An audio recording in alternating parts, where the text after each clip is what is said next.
maladie d'entrer avec toi en 2018. Autour de moi, les gens avancent. Hey. Au revoir 2018. Salut mon frère, salut ma soeur, salut très chers frères et sœurs en Christ, salut messieurs, mesdames, mesdemoiselles. Nous sommes désolés pour le retard que nous avons eu aujourd'hui. Nous avons un retard de 12 minutes.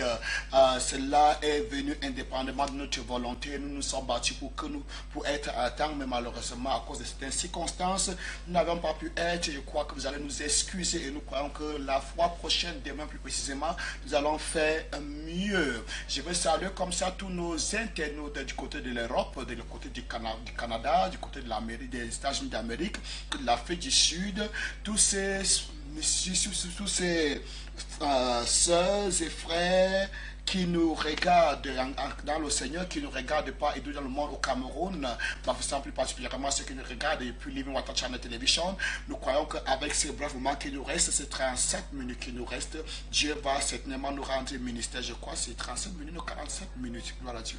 Dieu va nous rendre un ministère. Aujourd'hui, nous allons parler des 4 choses à connaître pour une prière victorieuse. 4 choses à connaître pour une prière victorieuse. Nous allons toujours aller à notre texte clé parce que ce sont presque les mêmes choses que nous parlions depuis, je crois, le début de cette semaine.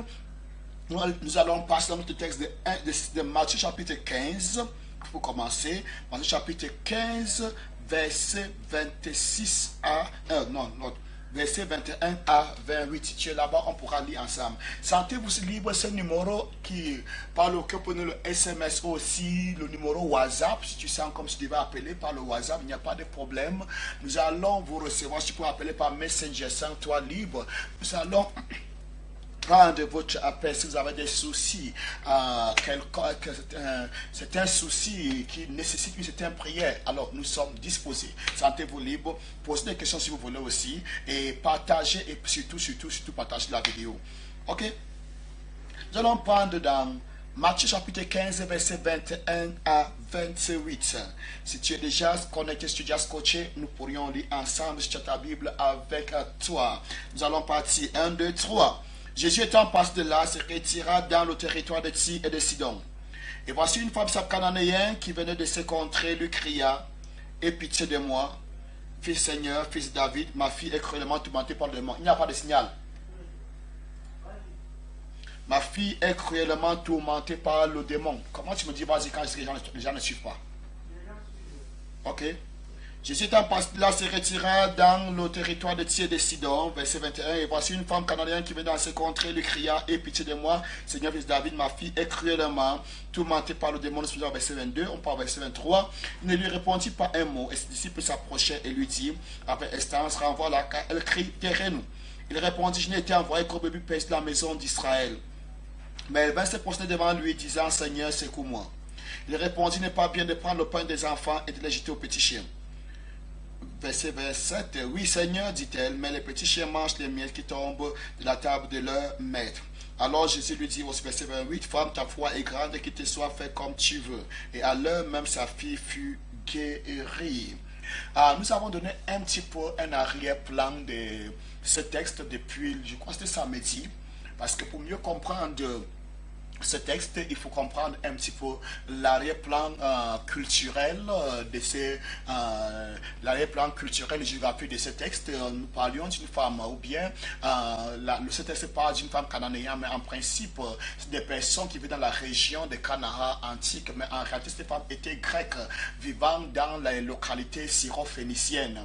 Et j'ai dit que les Grecs étaient la classe dominante, la race dominante, s'il faut le dire, la race qui est civilisée, entre guillemets, la race cultivée entre guillemets, et qui regardait les autres personnes comme des Juifs et des Syriens, comme des sous-hommes, comme des personnes qui étaient, les Juifs et les Syriens étaient considérés comme les parias de la société pour les Grecs qui vivaient dans cette zone-là. Ces personnes exploitaient ces pauvres fermiers Juifs comme Syriens, prenaient la meilleure partie de leur récolte et ne laissaient qu'avec les miettes. Pour ces personnes, bon, nous sommes la meilleure race, bien la première des races, et puis on regardait les autres de haut comme des esclaves, je ne sais pas trop, comme des personnes qui n'avaient pas droit à la vie. Mais la femme va se trouver confrontée dans une situation qui est celle de sa fille qui était cruellement tourmentée par le démon. Et elle va commencer à crier derrière le Seigneur Jésus-Christ pour que Jésus-Christ puisse guérir son enfant. Jésus-Christ était juif de la race qu'elle méprisait. Jésus-Christ était juif de la race qu'elle considérait comme des parents de la société. Mais à cause du besoin de son cœur, elle va se retrouver à crier derrière Jésus-Christ, le suppliant, demandant les miettes du pain spirituel pour que son enfant soit guéri. Ces gens privaient les Juifs et les Syriens de leur pain et leur donnaient juste les miettes. Maintenant, dans une situation où elle doit courir aussi après les Juifs pour avoir ne serait-ce que les miettes.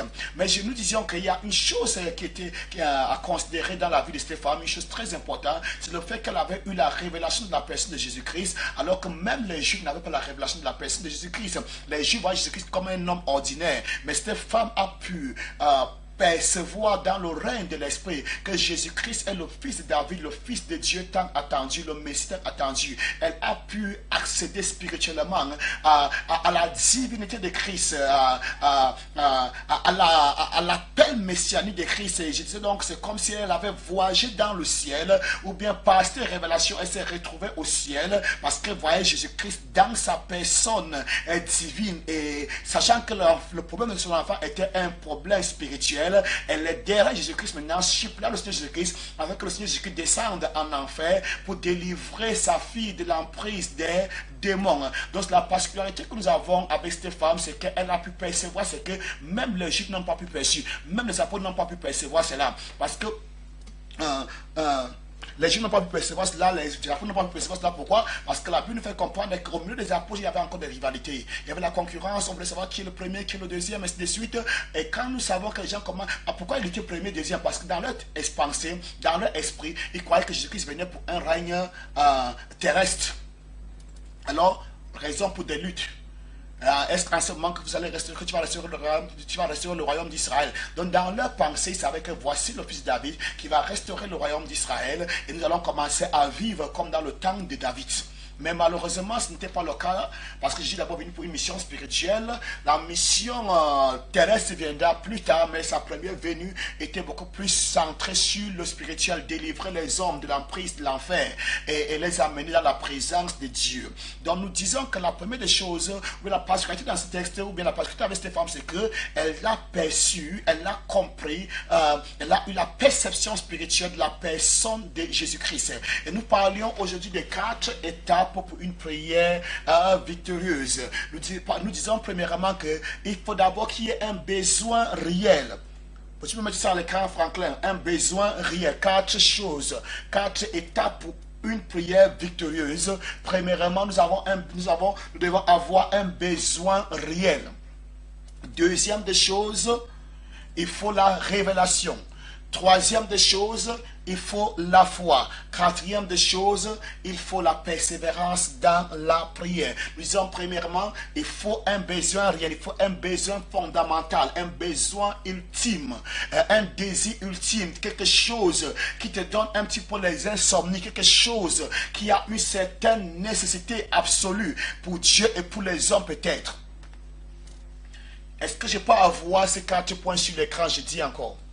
Donc nous avons dit premièrement pourquoi c'est si gros, pourquoi la bande est si grosse quand le texte est petit. Il faut faire quand même quelque chose de beau.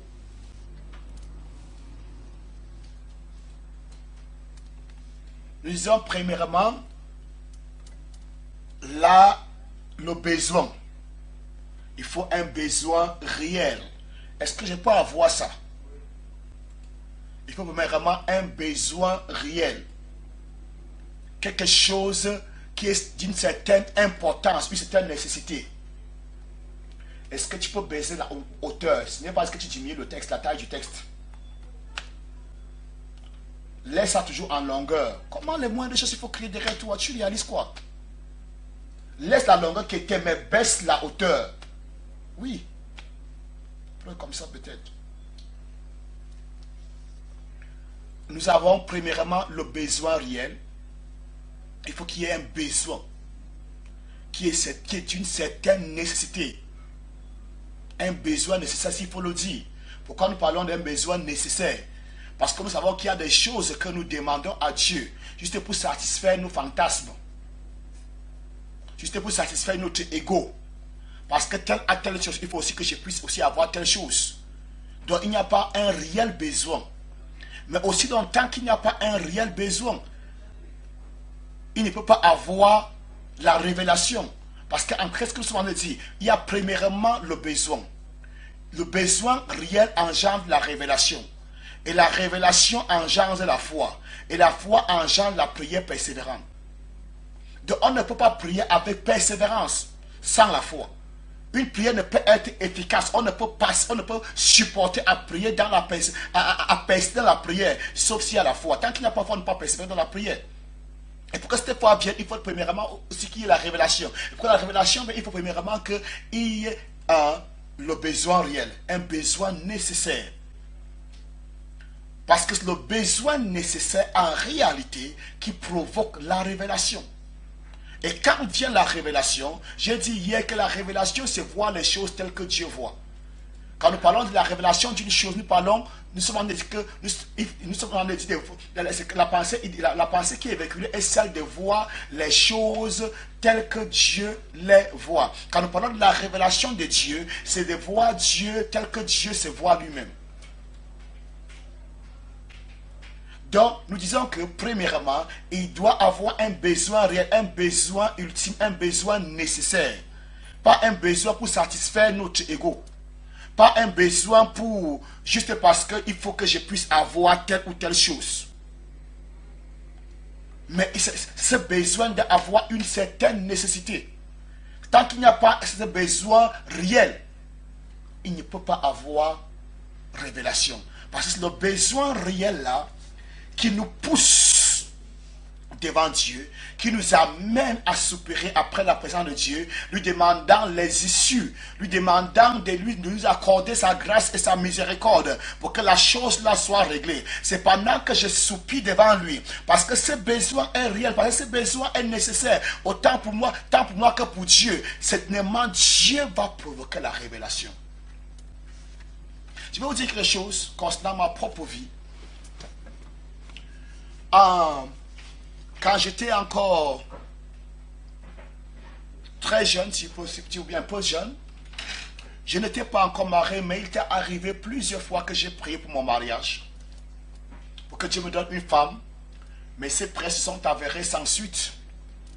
Et à un certain niveau, je me suis découragé, et puis je parlais beaucoup plus à cause des ambitions de toute jeune personne.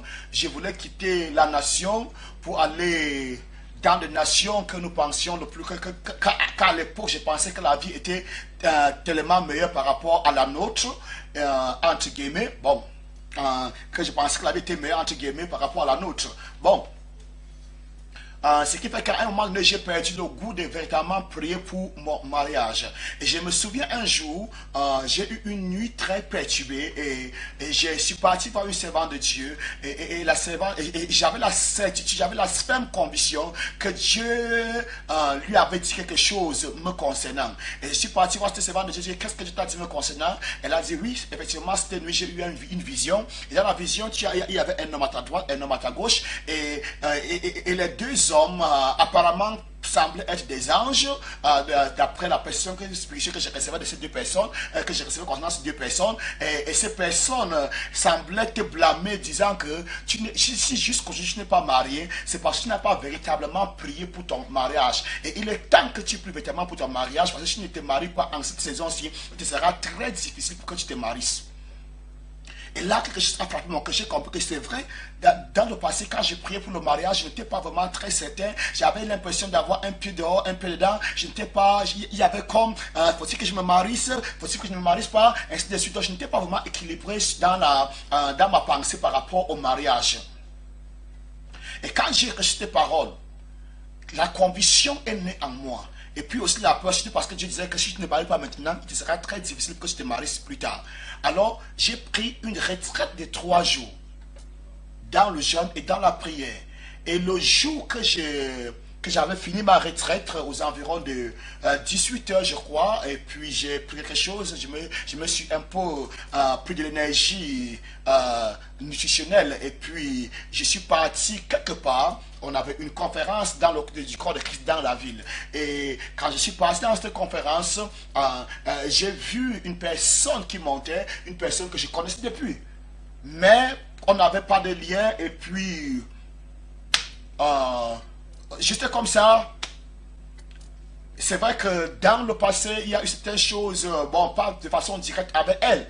On ne s'était jamais salué, du moins pas, on n'avait pas encore eu des entretiens en tant que tel.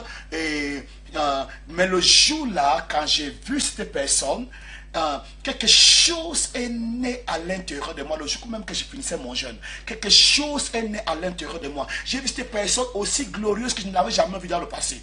Et quelque chose m'a dit, certainement, voici la femme de ta vie.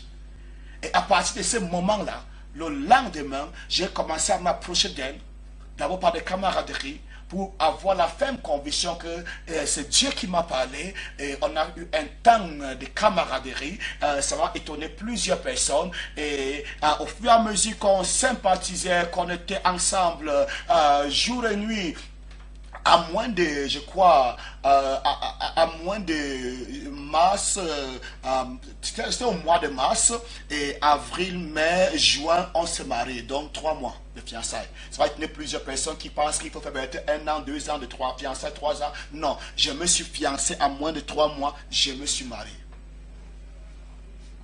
Et nous sommes aujourd'hui, sous très peu de temps, on serait en train de fêter la 12e année de notre mariage. Pourquoi? Longtemps j'avais prié, mais ce qui est sûr, il n'y avait pas encore dans ma vie un besoin réel pour le mariage. Mais lorsque le besoin réel du mariage se fait sentir, je suis parti devant Dieu, juste 3 jours de prière, et le jour où j'ai fini ma prière, la révélation est sortie.